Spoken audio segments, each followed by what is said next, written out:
On peut supposer que, quoi qu'il se serait passé, il aurait revendiqué la victoire. En l'espace d'une semaine, 10 jeunes Iraniens, dont des mineurs, ont été pendus.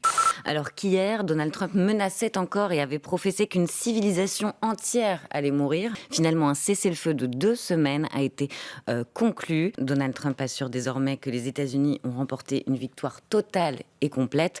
Corentin Célin, est-ce que Donald Trump peut vraiment revendiquer la victoire ? On peut supposer que, quoi qu'il se serait passé, il aurait revendiqué la victoire, puisqu'on voit bien que les mots de Donald Trump ont de moins en moins de prise avec ce qui se passe réellement. Il construit son propre réel. Il a sa porte de sortie, il peut revendiquer d'avoir décapité en partie le leadership de la dictature iranienne. Maintenant, on peut nuancer quand même son cri de victoire, c'est quand même une porte de sortie aux conditions iraniennes. Dans le film Minuit, les Iraniens aussi revendiquent la victoire avec tout ça, c'est le feu surprise. Complètement, c'est-à-dire qu'ils se sont empressés de dire qu'ils avaient imposé une défaite cuisante, historique aux États-Unis. Et indirectement, ils sortent renforcés de cette histoire. Ils ont imposé leur plan en 10 points. Dans ce plan, alors qui va être discuté pendant la trêve, mais ils demandent à pouvoir continuer à enrichir l'uranium.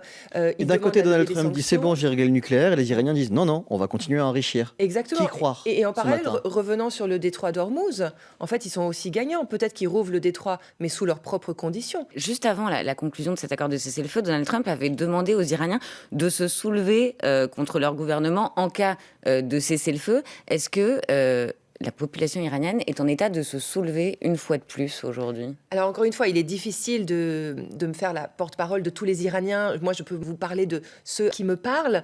Certains continuent à dire, de toute façon, nous, on va mourir sous les balles de la répression, donc autant mourir sous les bombes américaines, et il n'y a que ces bombes-là qui pourront nous libérer.